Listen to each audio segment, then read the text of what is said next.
सदाशिवसमारम्भां शङ्कराचार्यमध्यमाम् अस्मदाचार्यपर्यन्तां वन्दे गुरुपरम्पराम्।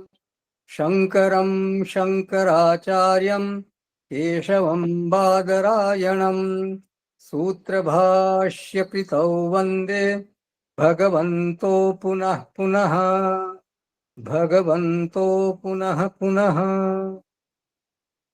ॐ पार्थाय प्रतिबोधितां भगवता नारायणेन स्वयं व्यासेन ग्रथितां पुराणमुनिना मध्ये महाभारतम् अद्वैतामृतवर्षिणी भगवतीम् अष्टादशाध्यायिनीम् अम्ब त्वामनुसन्दधामि भगवद्गीते भवद्वेषिणी। नमोऽस्तु ते व्यास विशालबुद्धे फुल्लारविन्दायतपत्प्रनेत्र येन त्वया भारततैलपूर्णः प्रज्वालितो ज्ञानमयप्रदीपः प्रपन्नपारिजाताय स्तोत्रवैत्रैकपाणये ज्ञानमुद्राय कृष्णाय गीतामृतदुहे नमः। सर्वोपनिषदो गावो दोग्धा गोपालनन्दनः पार्थो वत्सः सुधीर्भोक्ता दुग्धं गीतामृतं महत्। वसुदेवसुतं देवं कंसचाणूरमर्दनं देवकी परमानन्दं कृष्णं वन्दे जगद्गुरुं। कृष्णं वन्दे जगद्गुरुं। कृष्णं वन्दे जगद्गुरुं। मैं डॉक्टर सक्सेना साहब। हरि ओम।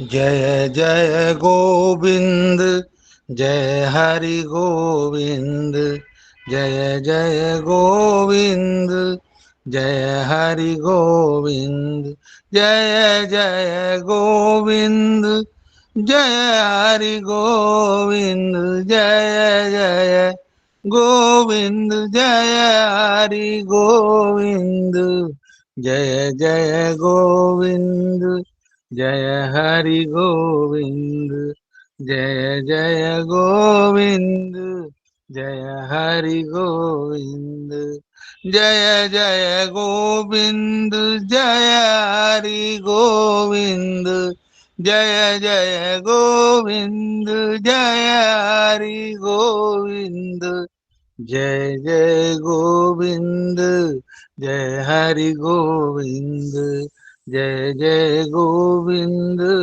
जय हरि गोविंद जय जय गोविंद जय हरि गोविंद जय जय गोविंद जय हरि गोविंद जय हरि गोविंद जय हरि गोविंद जय हरि गोविंद। हरि ओम तत्सत। धन्यवाद डॉक्टर साहब। तो गुण की दृष्टि से भगवान 6 विषयों का यहाँ प्रवचन आरंभ करते हैं, विश्लेषण आरंभ करते हैं। सबसे पहले 3 विषयों की उन्होंने प्रतिज्ञा की 18वें श्लोक में। ये 3 विषय कौन से हैं? ज्ञान, कर्म और कर्ता। ज्ञानम कर्म च कर्ता च तथैव गुण भेदता। फिर आगे 2 विषय जो है बुद्धि और धृति, उनकी प्रतिज्ञा करते हैं ये 29वें श्लोक में। बुद्धेर भेतम धृतश्चैव गुणतः त्रिविधम शुभम, वो आएगा तब और चर्चा होगी। और फिर एक जो विषय है सुख, उसकी प्रतिज्ञा करते हैं 36वें श्लोक में। सुखम त्रिदानिम त्रिविधम शुणु में भरतर्षभ।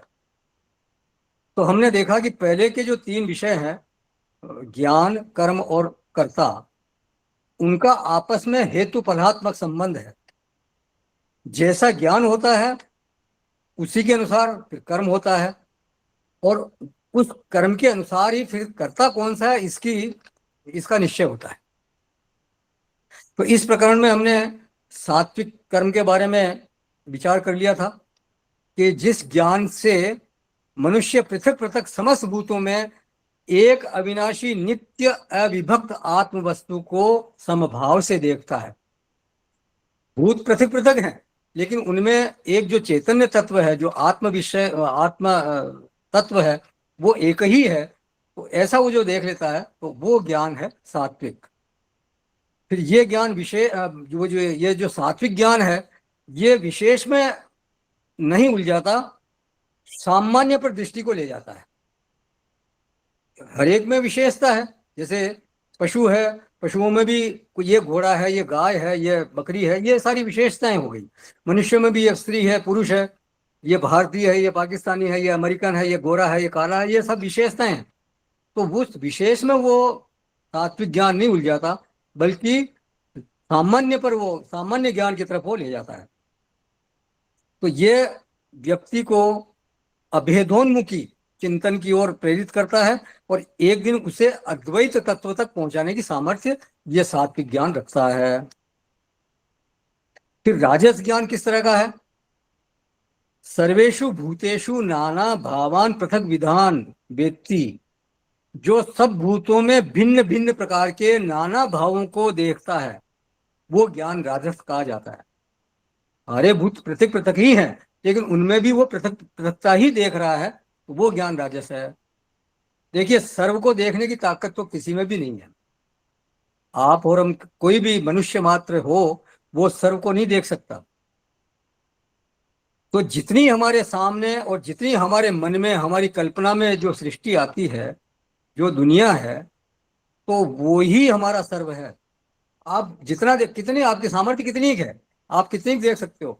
आप हबल जो टेलीस्कोप है, उससे भी कितना देख सकते हो? एक 100 करोड़, 200 करोड़, 300 करोड़ प्रकाश वर्ष तक की दूरी देख सकते हो, ठीक है, लेकिन अनंत इसका कोई और छोर नहीं है। कहते हैं अरबों प्रकाश वर्ष तक ये ब्रह्मांड फैला हुआ है, तो उस सर्व को देखने की ताकत किसी में है नहीं। तो हमारा तो जो बड़े से बड़ा सर्व है, जो प्रत्यक्ष अनुमान और शब्द प्रमाण से हमारा जाना हुआ जगत है, तो वो हमारा सर्व कहलाएगा, और वही सर्वभूतेषु है। तो उन सारे भूतों में जिस ज्ञान से अथवा जिस ज्ञान वृत्ति से नाना भावान व्यक्ति अनेक तरह के भाव जानने में आते हैं, वो ज्ञान राजस ज्ञान है। पहले वाले में क्या था? एकम भावन, वो पृथक पृथक है, लेकिन उनमें एक वस्तु आप देख पा रहे हो। लेकिन यहाँ क्या है? नाना भावान, अनेक तरह के भाव आपको दिखाई देते हैं। तो भाव तो पृथक पृथक है ही है विशेष की दृष्टि से, और जानना भी यहाँ पृथक पृथक हो रहा है। भाव पृथक पृथक है, जानना भी पृथक पृथक हो रहा है। वहां क्या था? भाव पृथक पृथक है, लेकिन जानना एक हो रहा था। हम ये बता सकते हैं कि ये पशु है, ये कीट पतंग है, ये पेड़ है, ये मनुष्य है। मनुष्य में भी इस मनुष्य और उस मनुष्य में क्या भेद है, ये हम बता सकते हैं। अनेक तरह के स्वाद, अनेक तरह के रूप, अनेक तरह की गंध, अनेक तरह के स्पर्श, अनेक तरह के शब्द हम जानते हैं, तो हमारा सबका अनुभव है।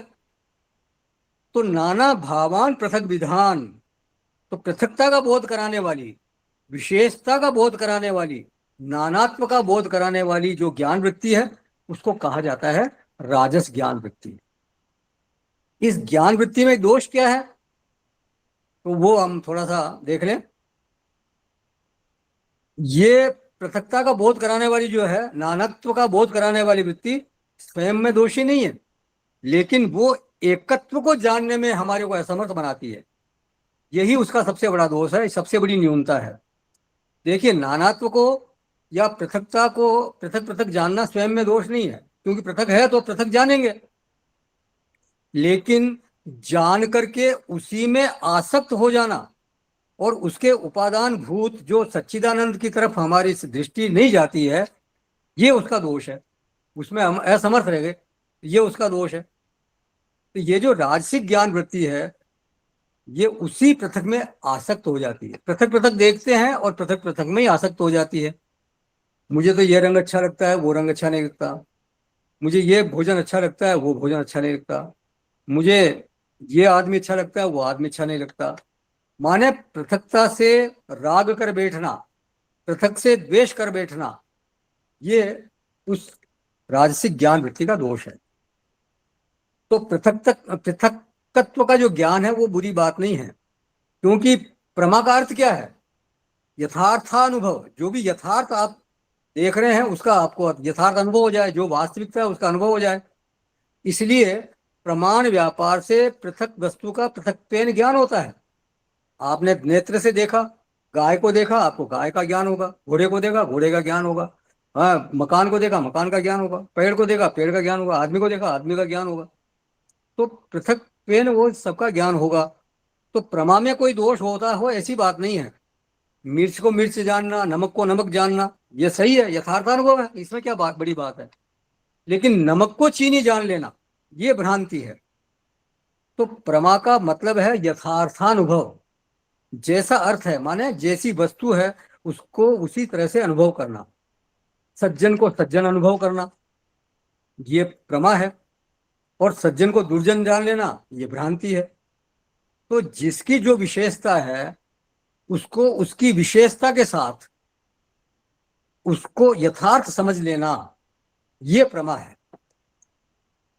और वो प्रमाणजन्य है। मतलब प्रमाण मतलब जो, जैसे नेत्र आपके प्रमाण है रूप के विषय में, आपके जो कर्णेंद्रिय ये शब्द के विषय में प्रमाण है, जो जिह्वा है रसना है ये स्वाद के विषय में प्रमाण है। तो ये जो प्रमाण है इसके द्वारा जो भी अनुभव होता है, प्रमाणजन्य अनुभव होता है, वो प्रमा कहलाती है। लेकिन अब इस प्रमा के बाद जो वृत्ति आती है वो क्या आती है? तो वहां पर असल में व्यक्ति का कर्तृत्व बीच में आ जाता है। तब पुरुष तंत्र शुरू होता है।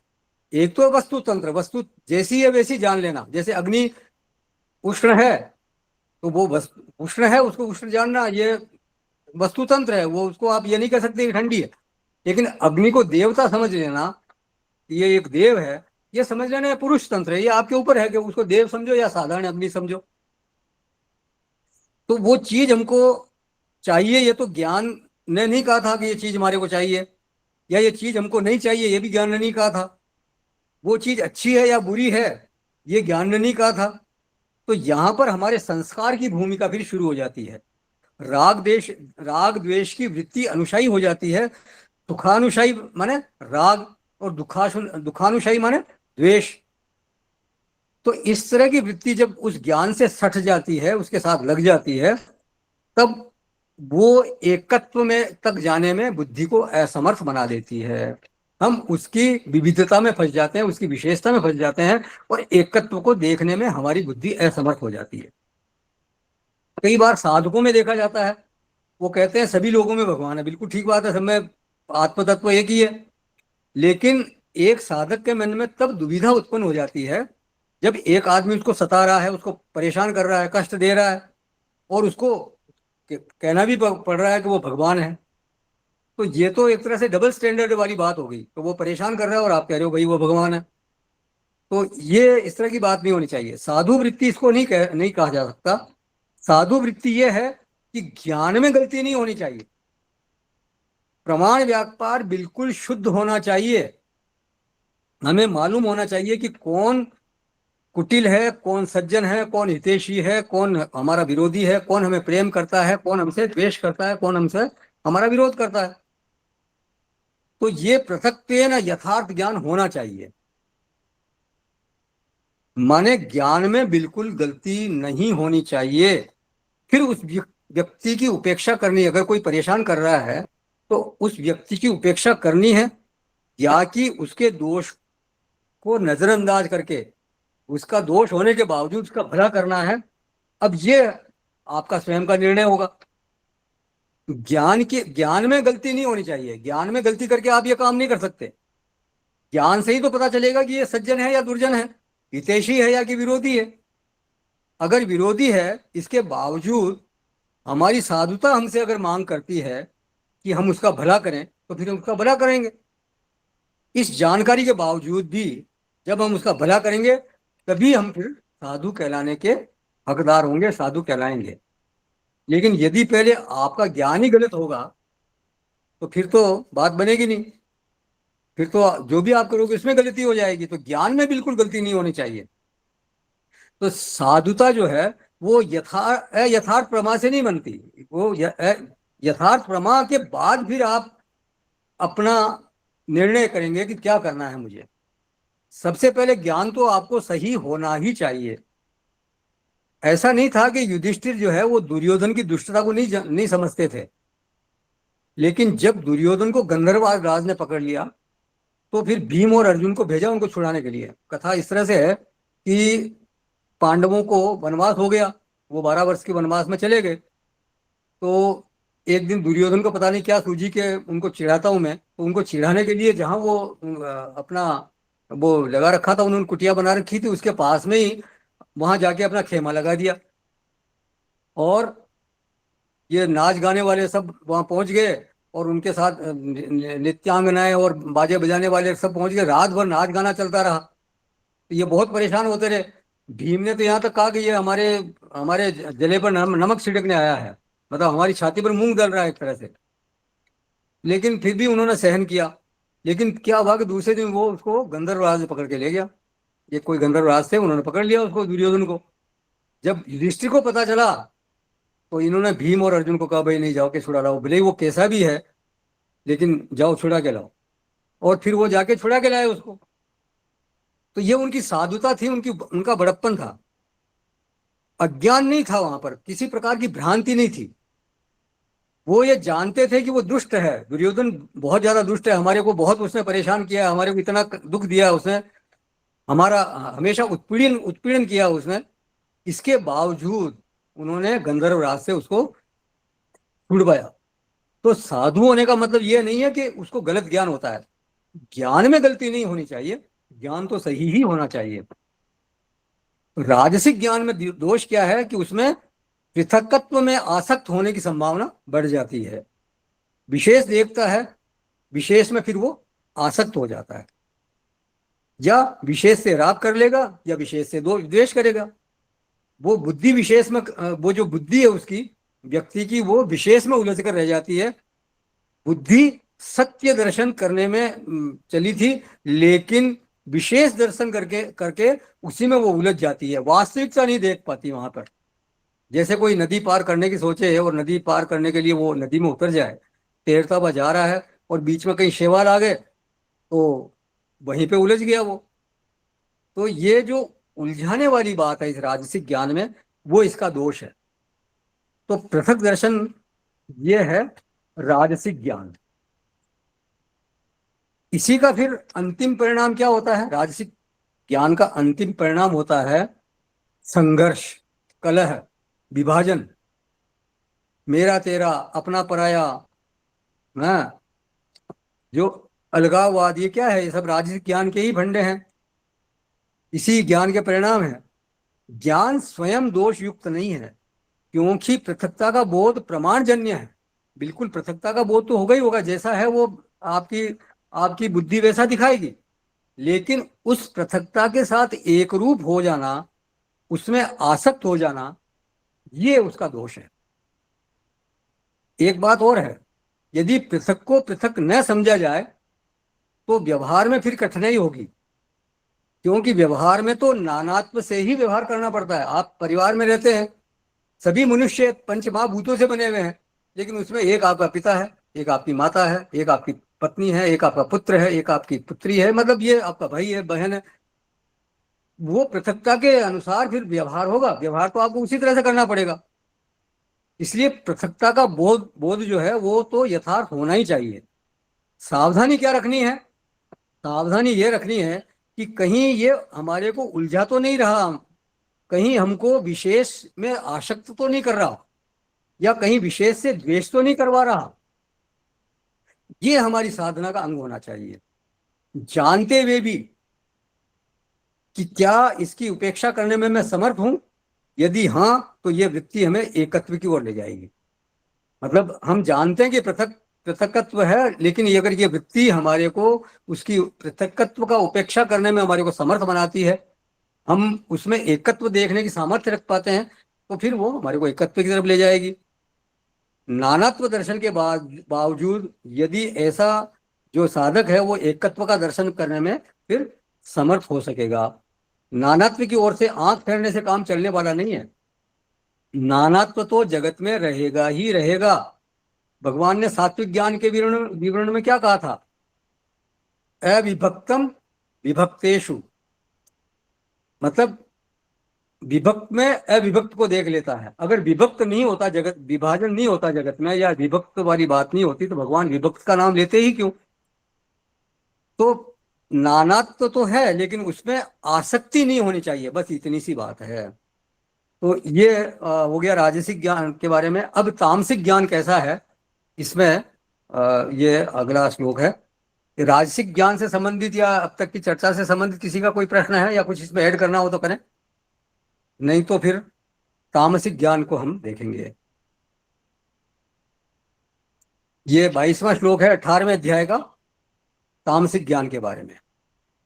यत्तु कृष्णवदे कस्मिन् कार्ये सक्तम हेतुकम अतत्वार्थवदल्पम च तत्तामसमुदाहृतम। परंतु जो ज्ञान एक कार्य रूप शरीर में ही संपूर्ण के सदृश आसक्त है, तथा जो बिना युक्ति वाला तात्विक अर्थ से रहित और तुच्छ है, वह तामस कहा गया है। तो तामसिक के लिए भगवान ने यहां पर ज्ञान शब्द का उच्चारण ही नहीं किया। क्या बोलते हैं? यत्तु एकस्मिन कार्ये सक्तम। तू शब्द जो है यहां पर राजसिक ज्ञान से विलक्षणता बताने के लिए आया है कि भाई उससे विलक्षण है, राजसिक ज्ञान से ये अलग है, ये बताने के लिए आया है।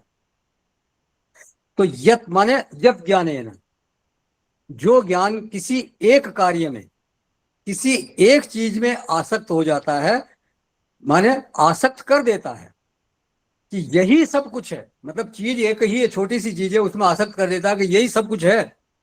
कृष्णम, संपूर्ण दुनिया उसी को मानने लगता है व्यक्ति। यहां सर्वभूतेषु की बात ही नहीं की भगवान ने, विभक्तेषु की कोई बात नहीं की, बस एक ही चीज को देखते हैं। एकस्मिन कार्ये कृष्णवत्। कोई पूछे कि उसका हेतु क्या है, अहेतुकम, कोई हेतु नहीं है, बस हमने ये इसी को सब कुछ समझ लिया, बस तू ही मेरा सब कुछ है। ऐसा बोलते हैं कई बार ना, जैसे बस तू ही मेरी दुनिया, तू ही तुम ही मेरे मंदिर, तुम ही मेरी पूजा सब कुछ तुम ही। तो एकस्मिन। और अतत्वार्थ, यथार्थ अर्थ का नाम होता है तत्वार्थ। अगर कोई यथार्थ अर्थ है, अर्थात यथार्थ वस्तु है, उसको बोलते हैं तत्वार्थ। ऐसा तत्वार्थ जिस ज्ञान का ज्ञेय हो वह ज्ञान कहलाता है तत्वार्थ युक्त। लेकिन ये ज्ञान कैसा है? अतत्वार्थ, मतलब तत्वार्थ युक्त नहीं है, वास्तविक ज्ञान नहीं है, वास्तविक अर्थ उसका, तत्व का अर्थ नहीं है यहाँ पे। और अल्पम च, जिसमें वो आसक्त हुआ है वो बिल्कुल छोटी चीज है, क्षुद्र विषय है, लेकिन समझ उसकी क्या है? कृष्णवत, यही सब कुछ है, मेरी तो यही दुनिया है सब कुछ। भाष्यकार, भगवान भाष्यकार मतलब भगवान शंकराचार्य जी यहाँ अल्पम शब्द का अर्थ करते हैं अल्प विषयत्वाद अल्प फलत्वाद वा। वो अल्प विषय है, माने वो क्षुद्र विषय है, और प्राणी नाम अविवेकी नाम ईदृशम ज्ञानम दृश्यते। जो जो इस तरह का क्षुद्र विषय होता है उसका फल भी क्षुद्र होता है।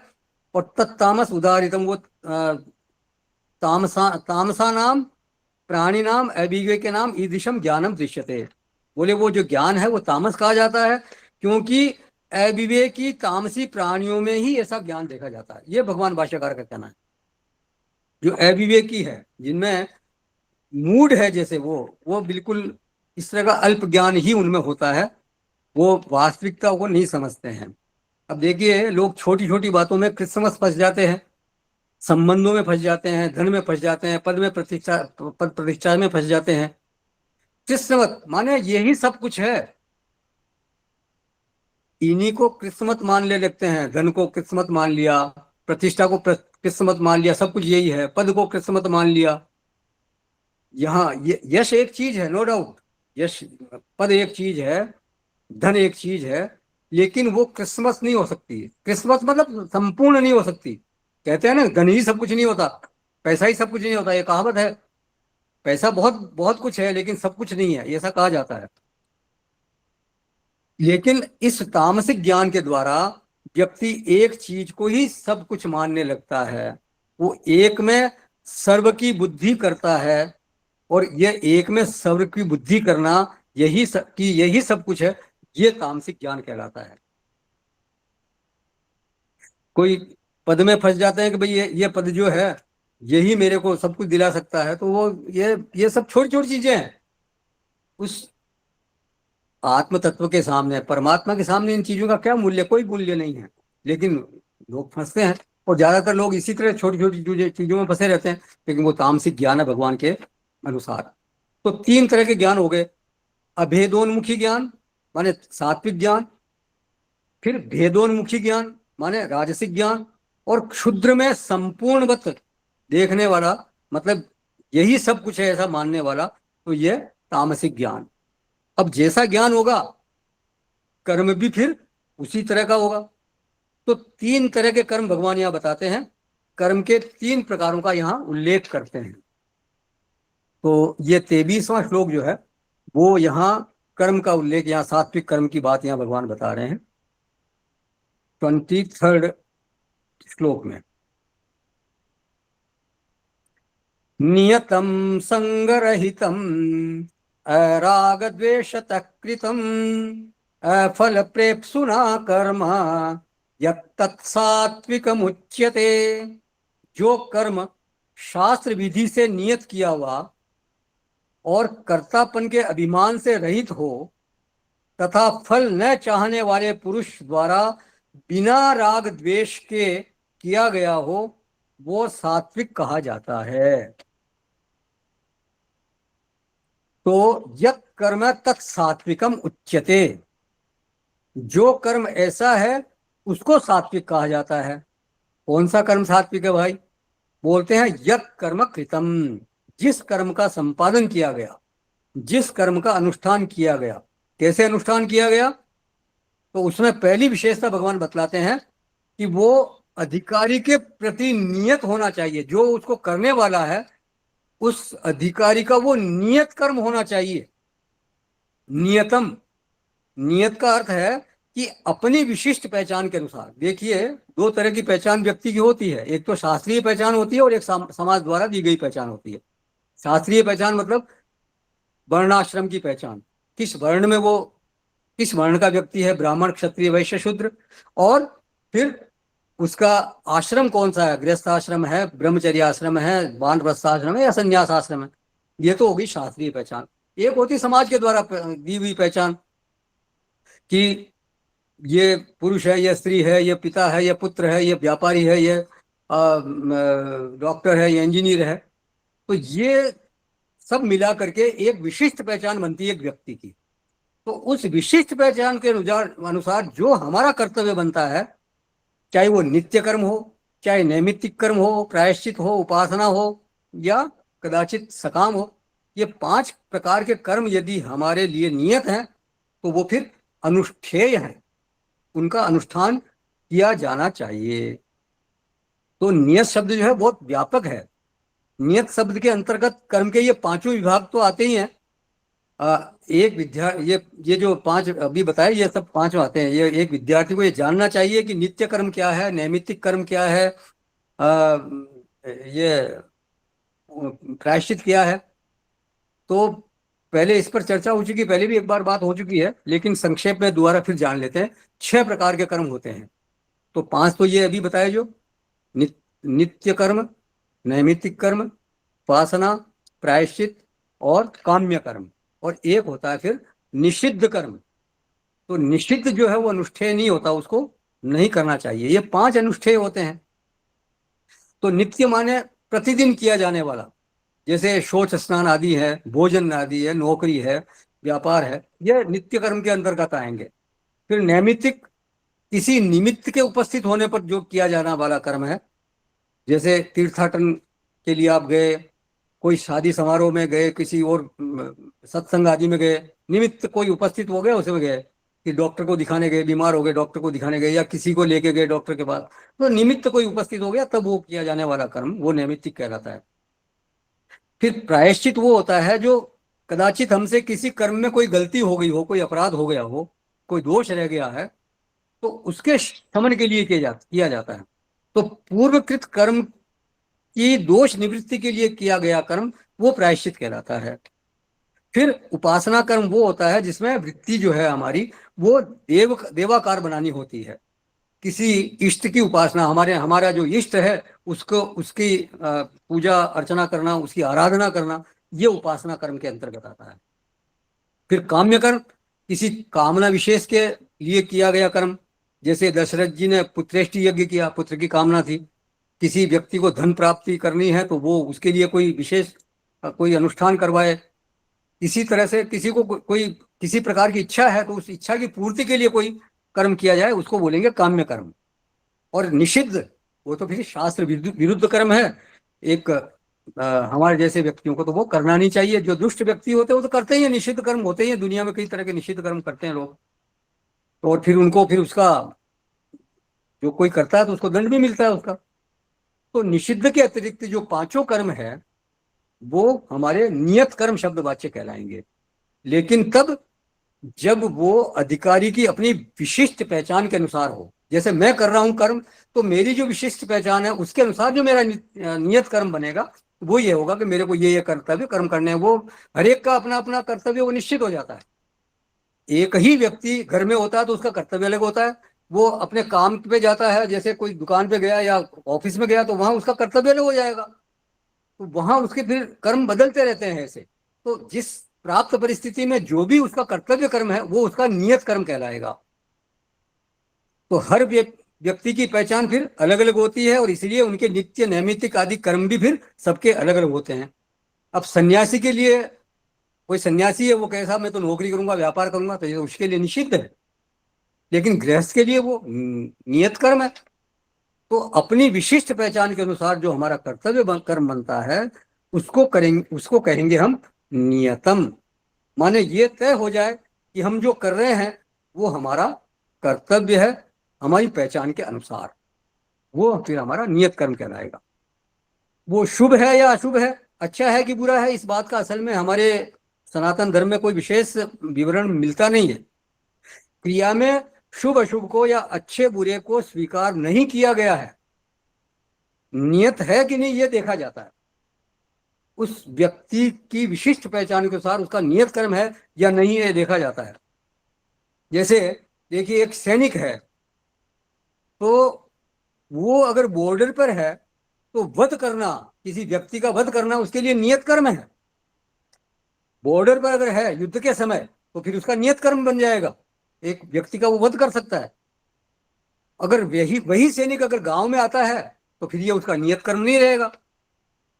वैसे ही जो अनधिकारी है वो अगर कोई दूसरे का वध कर देता है तो फिर वो उसका नियत कर्म नहीं होगा, उसके लिए तो वो एक दंड का कारण बन जाएगा, उसको पाप लगेगा। गृहस्थाश्रम में भोग और संग्रह ये नियत कर्म है, बुरी बात नहीं मानी जाती। लेकिन ब्रह्मचारी हो या सन्यासी हो उसके लिए ये नियत नहीं हो सकता। सन्यासी व्यापार या नौकरी थोड़ी कर सकता है, या संतान उत्पन्न नहीं कर सकता, उनके लिए नियत नहीं कहे जा सकते हैं। तो क्या नौकरी व्यापार बुरी चीज है क्या? नहीं, लेकिन अधिकारी कौन है बस ये देखना होगा। तो धर्म का निवास द्रव्य और क्रिया में नहीं माना गया है। यही सनातन धर्म की सूक्ष्मता है, ये ध्यान रखें आप। उसका नियतत्व कहाँ है, अधिकारी कौन है उसका, वही देखना पड़ता है। यहां तक कि कसाई का जो कर्म है उसे भी बुरा नहीं माना गया शास्त्रों में। महाभारत में एक शांति पर्व में एक कथा आती है कि एक ब्राह्मण देव जो है वो तपस्या कर रहे थे कहीं पे, और किसी पेड़ के नीचे बैठे हुए थे, तो उनको कुछ सिद्धि मिल गई होगी। तो जिस पेड़ के नीचे बैठे थे उस पेड़ पे कोई चिड़िया बैठी थी, तो उसने उनके ऊपर बीट कर दी। उन्होंने ऊपर देखा, एकदम गुस्से से मेरे ऊपर बीट कर दी। तो जब क्रोध से उसको देखा तो चिड़िया जो है वो जलकर नीचे गिर गई। उन्होंने देखा मेरे में तो अच्छा इतनी शक्ति आ गई है, बहुत बढ़िया बात है। फिर वो पास के किसी गांव में गए भिक्षाटन के लिए, भूख लगी उनको तो भोजन मांगने गए। तो किसी घर के बाहर जाकर उन्होंने आवाज लगाई, भिक्षाम देही। तो अंदर जो माता जी थी कोई, तो उन्होंने कहा कि भाई आ रही हूँ मैं, जरा ठहरिए, थोड़ा प्रतीक्षा कीजिए ब्राह्मण देव, मैं आती हूँ। तो इनके आवाज में दोबारा फिर बोला उन्होंने, भिक्षाम देही, मतलब एक अधिकार पूर्वक, जैसे मतलब बहुत आदेशात्मक भाषा में बोला, क्योंकि वो शक्ति आ गई थी ना। तो फिर उन्होंने कहा मैं आ रही हूँ, मैंने आपको बोला थोड़ा सा प्रतीक्षा कीजिए। तो खैर 2-4 मिनट लगे उनको, फिर वो आई बाहर। तो इनको तो मतलब इनको देखते हुए क्रोध आ रहा था, तो क्रोध में देखा उसको। तो उस माता जी ने कहा कि ब्राह्मण देव, मैं कोई वो चिड़िया नहीं हूँ जो जलकर गिर जाऊंगी या जल के मिट जाऊंगी। तो इनको बड़ा आश्चर्य हुआ, एकदम शॉक्ड हो गई है। भाई आपको कैसे पता? कि मुझे सब पता है, और मुझे ये भी पता है कि आपको और क्या चीज चाहिए, और वो आपको कहाँ मिलेगी ये भी मुझे मालूम है। तो बताइए मेरे को कहाँ मिलेगी? तो बोला कि फला फला गांव में जाओ आप, वहां पे जाके फला नाम नाम का आपको व्यक्ति मिलेगा, उससे आप मिलो। वो आपको जो इच्छित, आपको जो साधना है वो आपको बताएंगे। तो वो अमुक गांव का नाम जो भी लिया होगा, वहां पहुंचे वो ब्राह्मण देव। और वहां जाके पता किया बाजार में, तो बोला कि जो बाजार के अंतिम जो भी दुकान है लास्ट में, वहां जाके पता करो वो वहां बैठा है। वहां गए साहब, वो देखते ही उनको बड़ा आश्चर्य हुआ। वो एक कसाई था, वो काट रहा था अपना, जो भी काम कर रहा था अपना। तो उसको देख के उनको बड़ा एकदम बिजुक बिजुक ये सब घृणा जैसी हुई। वो तो वापस पलटने लगे कि मेरे को कहाँ भेज दिया उसने। तो जैसे ही ये पलटे वापस जाने को, उन्होंने आवाज लगाई, ठहरिए ब्राह्मण देव, आप बिल्कुल सही जगह आए हैं। आपने आपको उन जो जिन देवी ने भेजा वो बिल्कुल सही जगह भेजा है। फिर इनको बड़ा आश्चर्य हुआ। तो उन्होंने कहा आप थोड़ा प्रतीक्षा कीजिए, मैं अपना काम निपटा के फिर आता हूँ। तो फिर ये वो जब थोड़ी देर प्रतीक्षा की, फिर वो काम निपटा के फिर उसको अपने घर ले गया। और फिर वहां संवाद हुआ, उपदेश हुआ। तो उन्होंने पूछा कि आपके पास ये जो सिद्धियां हैं, इनका क्या रहस्य है, मतलब किस प्रकार आपने सिद्धियां प्राप्त की? उन्होंने रहस्य वैसे कुछ नहीं है, अपने स्वधर्म से हमारे को ये सिद्धि मिली है। हम हमारे स्वधर्म का पालन करते हैं। वो देवी भी अपने स्वधर्म का पालन करती है, अपने गृहस्थ धर्म का पालन करती है। वो उनसे उनको सिद्धि मिली है। तो प्रधान क्या हुआ? स्वधर्म। तो ये इस तरह का रहस्य वहां बताया गया है महाभारत के शांति पर्व में। तो कोई किसी का स्वधर्म जो है वो कोई छोटा या किसी का स्वधर्म बड़ा नहीं होता। ये बात वहां हमारे शास्त्रों में कही गई है। भगवान ने भी कहा है, स्वे स्वे कर्मण्य भी रहता, संसिद्धिम लभते न रहा, 18वें अध्याय में आगे आएगा ये। अपने अपना जो स्वधर्म में कोई व्यक्ति लगा हुआ है, तत्परता से लगा हुआ है, वो परम सिद्धि को प्राप्त हो सकता है। तो स्वधर्म जो है ये गीता का मूल मंत्र है। जहां तक कर्म का धरातल है, स्वधर्म की ही बात यहाँ भगवान गीता में करते हैं। तो श्रेयान स्वधर्मो विगुण परधर्मा स्वनुष्ठिता, स्वधर्मे निधर्म श्रेय परधर्मो भयावह, तीसरे अध्याय में भी कहा, और आगे भी आएगा 18वें अध्याय में भी। तो दूसरे का धर्म भले अच्छा लगे, दूसरे का कर्तव्य कर्म होगा, वो अच्छा आपको लगता होगा कि कहते हैं ना, दूसरे की थाली में ज्यादा घी नजर आता है, वो अच्छा लगता है। लेकिन व्यक्ति को स्वधर्म का ही अनुष्ठान करना चाहिए। चाहे अपना स्वधर्म कम गुण वाला है, उनसे आपको कम गुण वाला लगे, फिर भी अपने स्वधर्म का ही अनुष्ठान होना चाहिए। दूसरे के धर्म का अनुष्ठान आपको नहीं करना चाहिए। किसी कोई डॉक्टर को कहे कि भाई आप पुल बना दो या रोड बना दो, तो कैसे बनाएगा? नहीं हो सकता। या किसी इंजीनियर को कहो कि आप जाओ ऑपरेशन कर दो, क्या संभव है? संभव ही नहीं। तो स्वयं का ही जो कर्म है वो व्यक्ति को स्वधर्म ही अपना स्वधर्म का ही पालन होना चाहिए। पर धर्म जो है वो तो भय को देने वाला है। तो नियतम, इस पर बहुत जोर दिया गया है हमारे शास्त्रों में। अब कर्म करते समय उसके साथ संबंध कौन कैसा बनना चाहिए? पहले कर्म कौन सा करना, ये चुनाव सही हो जाना चाहिए कि मेरा नियत कर्म क्या है, मैं किसका अधिकारी हूँ, मेरी विशिष्ट पहचान के अनुसार मेरा कर्तव्य कर्म क्या है, ये नियत हो जाए। ये इसका चुनाव सही हो गया, मतलब वो नियत कर्म आप कर रहे हो। फिर उस कर्म के साथ हमारा रिश्ता कैसा बनना चाहिए? तो कहा संग रहितम। संग रहितम क्या है? तो इसमें दो बातें होती है। एक तो यह है कि कर्म के पूर्व काल में ही जो हमारी बुद्धि है वो फल फल से जुड़ जाती है, तो उसको वहां फल से जुड़ना नहीं चाहिए। अभी कर्म शुरू ही नहीं हुआ है, लेकिन बुद्धि फल के साथ योग कर लेती है, तो ये फल संग है। और वो फलासंग जो है वो कर्म का फिर हेतु बनता है।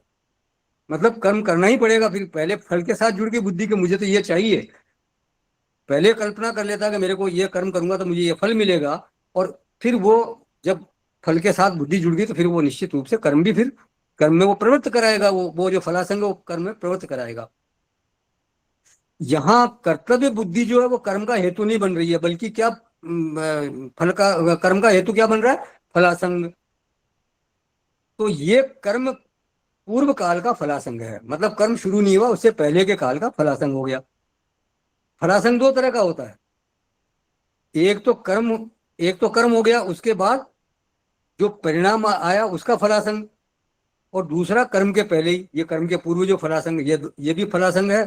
और कर्म हो गया उसके बाद जो फल आया उसके साथ भी आपकी आसक्ति हो गई, वो भी फलासंग है। तो इसी को इसीलिए भगवान ने दूसरे अध्याय में कहा, इसको मना किया फल संग के लिए, माँ कर्म फल हेतुर्भुः, तुम्हारे कर्म का हेतु जो है वो कर्म फल न बने। मतलब कर्म फल को ध्यान में रखते हुए तुम कर्म करो, ऐसा नहीं होना चाहिए। तुम अपने कर्तव्य कर्म को ध्यान में रख के कर्म करो, ये वहां दूसरे अध्याय में कहा गया था। तो ये इस तरह का संग है। अब ये संग कैसा होगा, कर्म काल में, फिर ये अगर कर्म पूर्व ही संग हो गया तो ये कर्म काल में भी व्याप्त रहेगा। अभी कर्म शुरू नहीं हुआ और आपका फल के साथ संग हो गया, तो कर्म काल में भी ये संग आपके साथ बना रहेगा। कर्म के पूर्व उपस्थित हो गया, फिर काल में भी उपस्थित रहता है। यावत वर्तते तावत व्याप्त है, जब तक आप वर्तन करते हो तब तक ये व्याप्त रहता है। और वो व्याप्त कैसे रहेगा, चिंता रूप से। एंग्जाइटी पैदा करता है कि मैं फटाफट काम करूं जिससे मेरे को फल मिल जाए, कहीं मेरे से गलती न हो जाए। तो एक प्रकार की बेचैनी, एक प्रकार की घबराहट ये पैदा करता है। कौन, फलासन। तो जो क्रिया जो है वो क्रिया काल व्यापी संग है, जो क्रिया काल में भी आपके साथ वो फल का संग रहा, वो व्यापक है। कर्म के पश्चात जो फल फल का संग हुआ वो इतना व्यापक नहीं होता। कर्म करने के पहले जो फलासंग हुआ वो कर्म काल में भी व्याप्त रहा और कर्म के पश्चात भी वो रहा। लेकिन कर्म पूरा हो जाने के बाद जो फल हुआ उसमें वो इतना व्यापक नहीं है, क्योंकि वो तो कर्म का फल आ ही गया और उसके साथ आसक्ति हो गई, तो ठीक है, वो उतना व्यापक नहीं कहलाता जितना कि ये कर्म के होने के पूर्व का जो संग है ये व्यापक होता है। तो ये जो है कर्म पूर्व का संग जो है ये कर्म काल में तो व्याप्त रहता ही है, और कर्म के बाद फल काल में भी ये व्याप्त रहता है। और इसका परिणाम क्या होता है, हर्ष शोकान्वित करता। आएगा आगे ये भी, कर्ता के विवरण में ये फिर आगे आएगा। क्योंकि जब फलाग्रह पहले से ही है तो कर्म की सफलता पर फिर क्या होगा, हर्ष होगा। आपने जैसा सोचा था वैसा आपको परिणाम मिल गया तो हर्ष होगा, और जैसा सोचा वैसा परिणाम नहीं मिला, अगर असफलता हुई क्या होगा, शोक होगा। सिद्धिये सिद्धियों निर्विकार है, ऐसी स्थिति तो आ ही नहीं सकती कि सिद्धि में और असिद्धि में वो निर्विकार रहे, बिना कोई किसी प्रकार मतलब समता रहे, इस तरह की स्थिति वहां तो आ ही नहीं सकती। तो ये संग इतना व्यापक है, कर्म पूर्व में उत्पन्न होकर के कर्म काल में भी व्यापक है, और व्याप्त होकर के कर्ता को फिर वो तनाव में रखता है, एक तरह की एंजाइटी में रखता है, चिंताग्रस्त रखता है, परेशान रखता है। फिर दूसरा संग क्या है, दूसरा संग है कुशल कर्म में आसक्ति। वैसे भगवान बोल चुके हैं, न द्वेष्ट्य अकुशलम कर्म, न द्वेष्टि अकुशलम कर्म, कुशले न अनुसज्जते। मतलब जो अकुशल कर्म है, जो अनिष्ट कर्म है या अप्रिय कर्म है, अनुकूल कर्म है, जो आपके वृत्ति के अनुकूल नहीं है, उससे द्वेष नहीं करना। और जो कुशल कर्म है, जो आपकी वृत्ति के अनुकूल कर्म है, उससे आसक्ति नहीं करना। ये पहले हम 10वें श्लोक में देख चुके हैं। अगर कर्म अनुकूल है तो वहां पर आसक्ति का विषय फिर क्या बनता है, कर्म ही बन जाता है। वहां फल नहीं है, फल की बात नहीं हो रही। जैसे जो कोई आपको कर्म बहुत अच्छा लगता है तो उसमें फिर आसक्ति हो गई कि मैं तो यही कर्म करूंगा, इसी में फिर वो एक प्रकार की वो आसक्ति हो गई, एक आग्रह हो गया कि मेरे को तो यही कर्म मिले। तो वहां पर फल जो है वो आसक्ति का हेतु नहीं बनता, वहां कर्म आसक्ति का हेतु बनता है। एक फल के साथ संग है और दूसरा कर्म के साथ संग है। माने एक पहले से ही आसक्ति शुरू हो गई कर्म के करने के पहले ही फल की, कर्म शुरू होने से पहले ही फलासक्ति शुरू हो गई, तो उसको भी संग शब्द से कहा गया। और फिर संग रहितम का क्या मतलब हुआ कि फल की प्रेरणा से कर्म नहीं करना चाहिए। जो फल की प्रेरणा से कर्म नहीं किया गया, फिर वो परिणाम की प्रेरणा से कर्म नहीं किया गया, तो उसका एक तरह से मानो कि वो फलासंग नहीं रहा। किसकी प्रेरणा से कर्म किया गया, कर्तव्य की प्रेरणा से कर्म किया गया।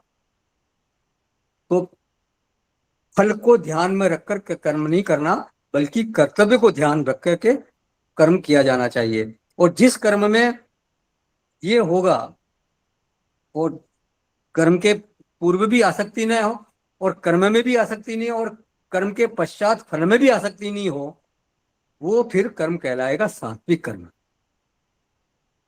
और जिस कर्म में फल की चिंता ओतप्रोत है, उसमें कर्म के प्रति भी आसक्ति है, तो वो फिर सात्विक नहीं कहला सकता। तो संग रहितम कृतम, संग का राहित्य है, संग की अनुपस्थिति है, न फलासंग है और न कर्मासंग है। यानी कर्माशक्ति भी नहीं है और फलाशक्ति भी नहीं है। कर्माशक्ति इसलिए नहीं है क्योंकि उसकी निर्भरता परमात्मा पर है, कर्म पर निर्भरता नहीं है।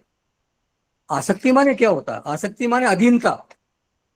आदमी उस चीज से आसक्ति करता है जिसके प्रति वो अधीन होता है, वो उस चीज पर निर्भर करने लगता है, डिपेंडेंट होने लगता है कि मेरा सुख इसी पर निर्भर है, मेरी सुरक्षा, मेरी प्रतिष्ठा, मेरा यश, मेरा वैभव, सब कुछ इस पर निर्भर है।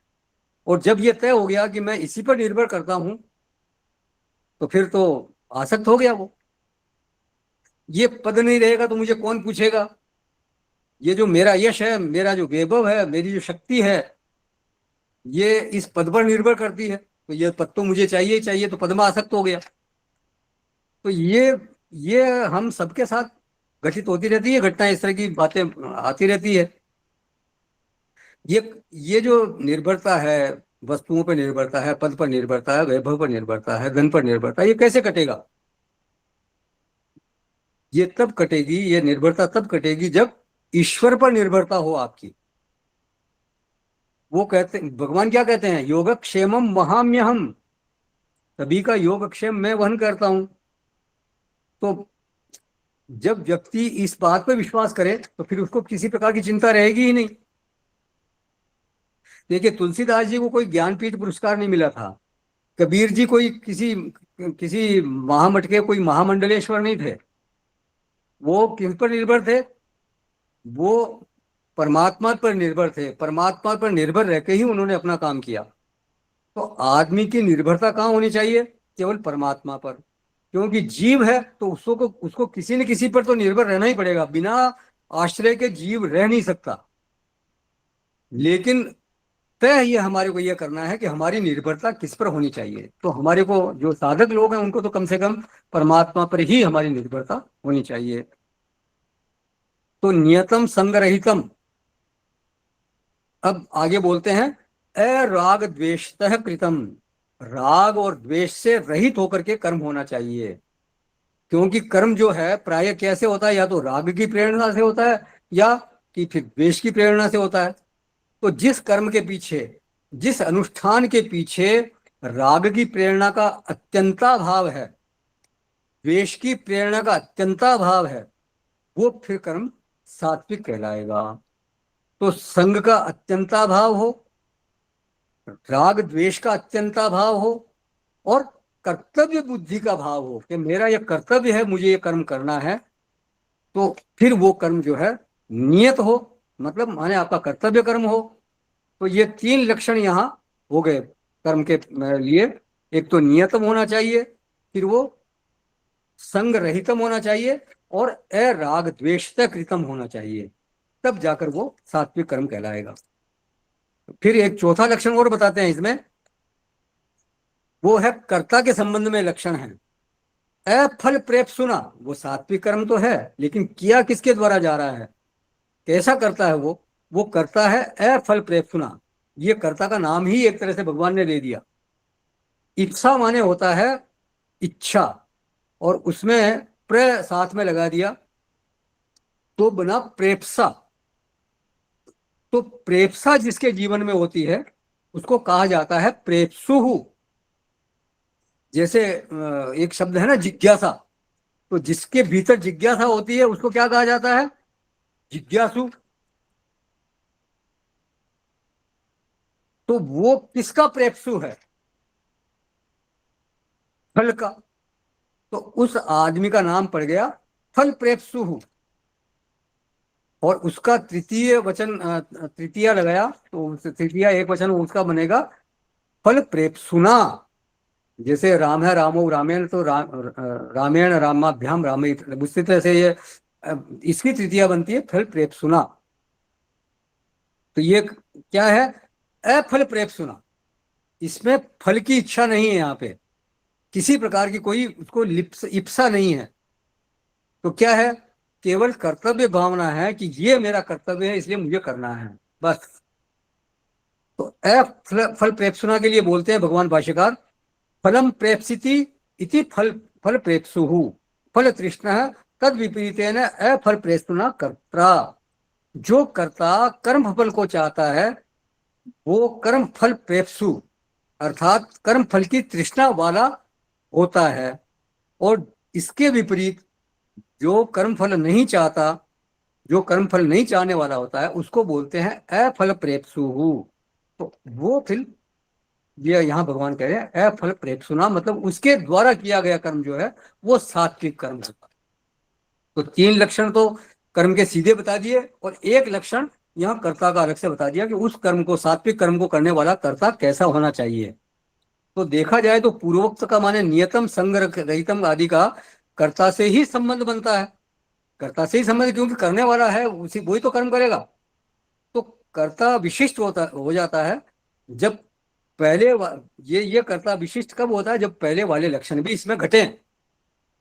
तो नियतम उसका प्रेरक बना, मतलब कर्तव्य कर्म उसका प्रेरक बनता है, और किसी प्रकार का उसका संग नहीं है, और किसी प्रकार का राग द्वेष नहीं है, मतलब फल के साथ भी संग नहीं है, कर्म के साथ भी संग नहीं है, और कर्म को राग द्वेष पूर्वक नहीं करता, अपना कर्तव्य समझकर बिना राग द्वेष के करता है। तो ऐसा जो कर्म है, ऐसा जो अनुष्ठान है वो कहलाता है सात्विक।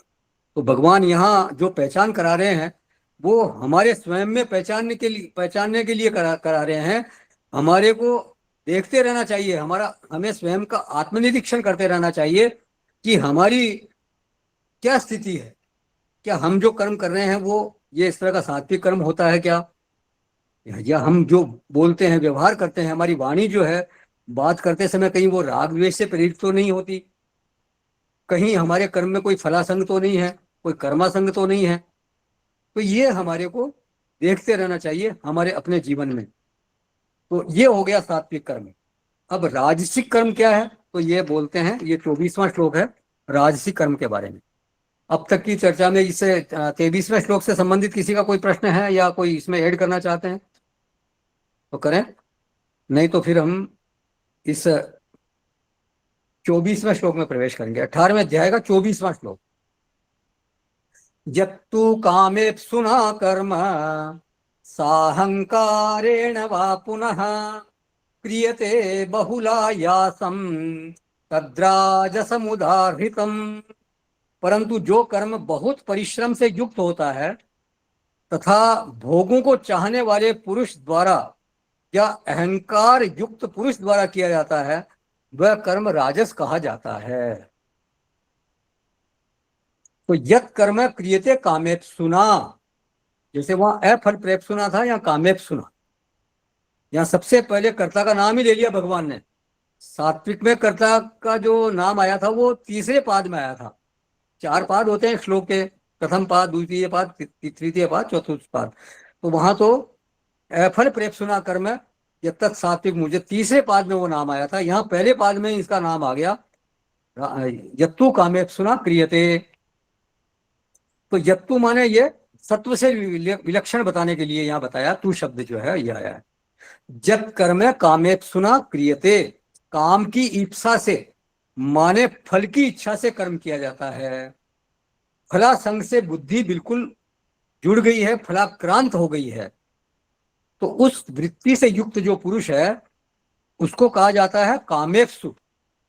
और कामेप्सुना कर्म क्रियते, वो जो कर्म कर रहा है, ऐसा कामेप्सु पुरुष जो कर्म करता है, क्रियते मतलब कर्म करता है। फिर साहंकारेण क्रियते, माने अहंकार सहित किया जाता है। अहंकार शब्द जो है उसका भाष्यकार यहाँ विवरण देते हैं, साहंकारेण इति न तत्वज्ञान अपेक्षया किम तरहि लौकिक श्रोत्रिय निरहंकार अपेक्षया यो ही परमार्थ निरहंकार आत्मविद न तस्य कामेप्सुत्व बहुलायास कर्तृत्व प्राप्ति ही अस्ति। बोले यहाँ जो साहंकारेण पद है वो तत्वज्ञान की अपेक्षा से नहीं है। एक तो अहंकार होता है ना, मैं हूं, मन बुद्धि चित्त अहंकार, हमारे अंतःकरण के 4 भाग बताए गए हैं। मैं हूं, ये अहंकार होता है। मैं जैसे सुबह उठते ही सबसे पहले मेरे को भाव आता है कि मैं हूं, तो ये अहंकार होता है। तो ये अभिमान के संबंध में वहां बात नहीं है। तो ये अहंकार उस तत्व की दृष्टि से अहंकार नहीं है, ये भाष्यकार यहाँ कहते हैं। तो यहाँ जो वास्तविक जो सहंकार पद है वो तत्व ज्ञान की अपेक्षा से नहीं है। वास्तविक निरहंकारी आत्मवेदता है, उसमें फल की इच्छा और बहुत परिश्रम युक्त कर्तृत्व की आकांक्षा नहीं हो सकती। जो वास्तविक निरहंकारी व्यक्ति है उसमें तो ये इस तरह की फल की आकांक्षा हो ही नहीं सकती, बहुत परिश्रम की, बहुत आयास की कोई वहां बात हो ही नहीं सकती। तो यहाँ अहंकार का अभिप्राय क्या है? गर्व, अभिमान, घमंड। कोई श्रोत्रिय है, पढ़ा लिखा है, वो विनम्र होता है, विनयी होता है, तो संस्कृत होता है, उसके विपरीत ये जो है व्यक्ति है ये बिल्कुल साहंकारेण अहंकारी है, इसमें अभिमान वाला व्यक्ति है।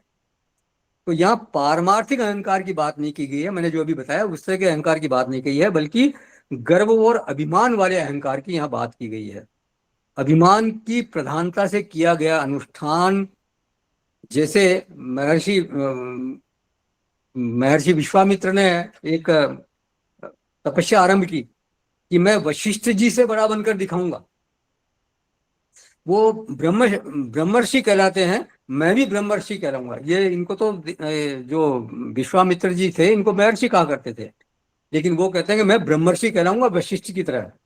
तो उन्होंने प्रतिशोध की प्रेरणा से, अहंकार की प्रेरणा से वो अनुष्ठान शुरू किया।